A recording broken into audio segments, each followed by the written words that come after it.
कलामो भैया देख लो सिस्टम थोड़ा। सबसे पहले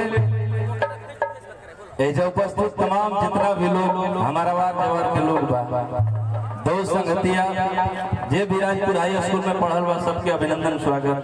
कैसे कि उजे कमनियों का पढ़ल नहीं जाए। अरे बड़े भैया हमारे गार्जियन पहले ही रुपया दे दे तो हम ढेर बढ़िया गावे, यही से देने ना। अच्छा रामपुर आशीष राय भैया की तरफ से बहुत बहुत पुरस्कार, अभिनंदन स्वागत। और डायरेक्ट बिना कोनो भूमिका के अब भजन वजन के समय नहीं के हम ना गए 2-3 गो हमारियों के हम महोत्सव पर वो सब जाना था 25 तारीख के होगा था। दिन में बहुत भव्य कार्यक्रम बाटे 25 के हेठुआ राजपुर में आप सब के सादर आमंत्रण यह मंच के माध्यम से हम देते आप सब आई जाए। और साथ ही साथ बहुत अच्छा भाई कोरियोग्राफर और म्यूजिक एंटरटेनमेंट के तमाम बात बोली है संभालत थी। हाँ अनिश मिश्रा स्वागत अभिनंदन बाप के तनी बनी और का विस्तार कलाम लेते देख लो कुछ कोहर होना हमकी होती बड़ा सौभाग्य के बाद कि इतना लोग इतना देर तक रुकल बा, समय भी काफी हो गई बा। सीधे उपेंद्र भैया देखाओ।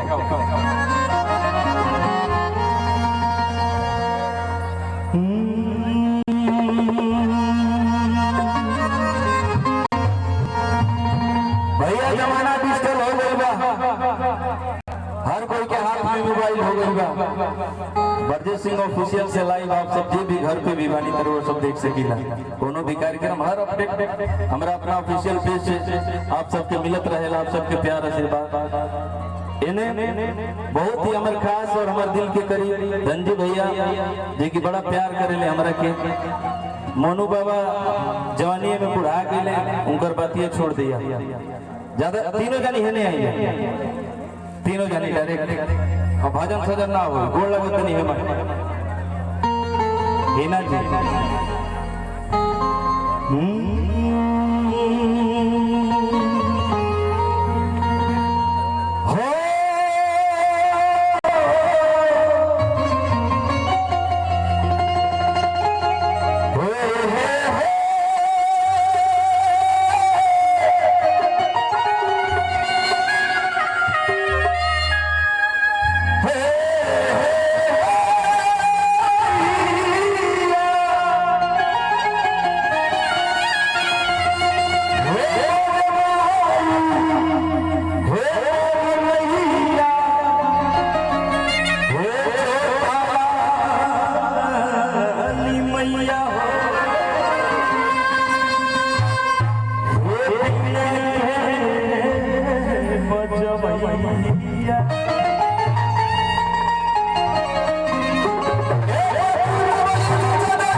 केहू जयकारा बोलने लेके चाहते हैं से हे माई गोड़ लागत नहीं। अब भाई कलजू के देवी के पास हम चलत ओहो बजा दे हम दिल के करीब गीत थी। यही से हम शुरुआत कर दिखा हिना जी।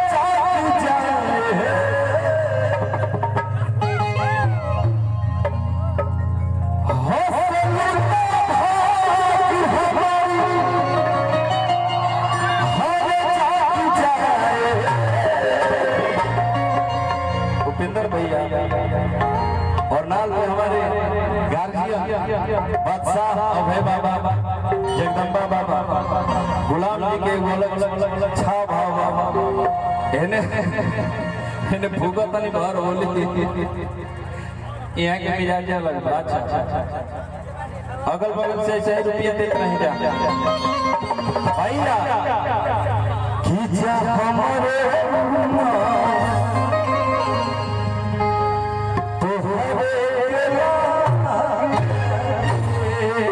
लेकिन अगर अगर मिजाज आया हो जबरदस्ती से बाबा अरे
भैया मिलके जब चलू मेरे पान जिया ना चलेगा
भैया की तरफ से 501 रुपये के पुरस्कार व अभिनंदन का स्वागत सोनल भैया। बहुत ही प्यारा भाव, बहुत ही प्यारा लाइन चलन के चाल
देखिए जो मुखिया जी आ गए कोचारी से चल के अब बहुत रुपया लेके आई बानी, बड़ा प्यार करी हमारा के, लेकिन सोनल भैया बड़ा जल्दी काटत हन। हमारा नीक लिखे लागल एगो अबीर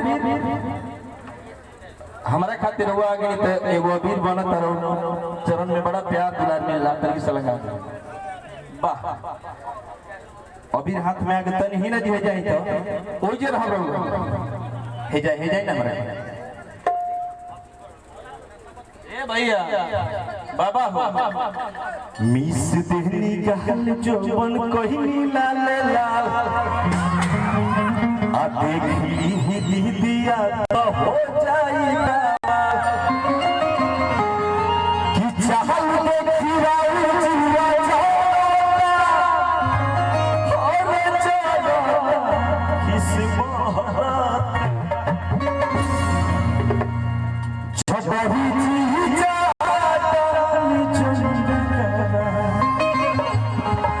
ए बाबा मिजाज में चली मुर्रा दादा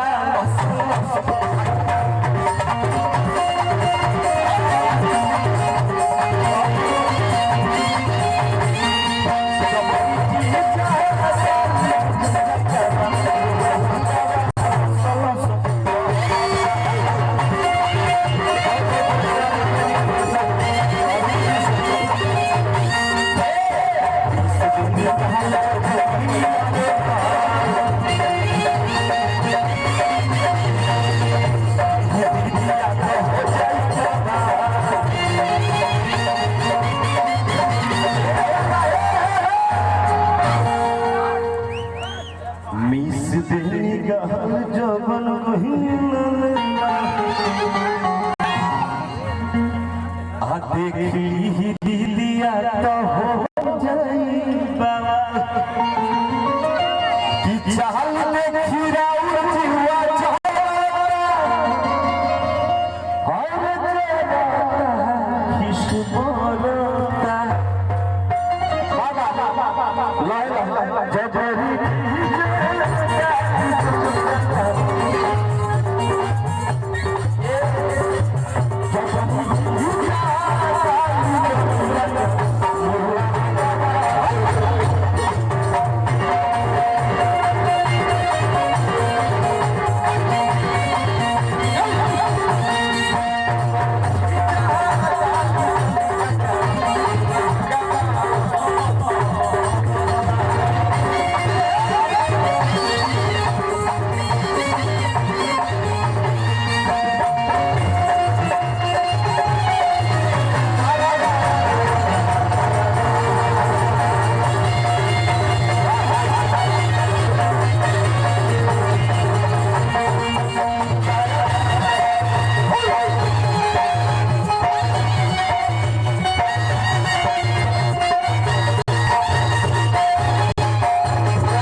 भतीजा के माई उही रहे परसल बाबा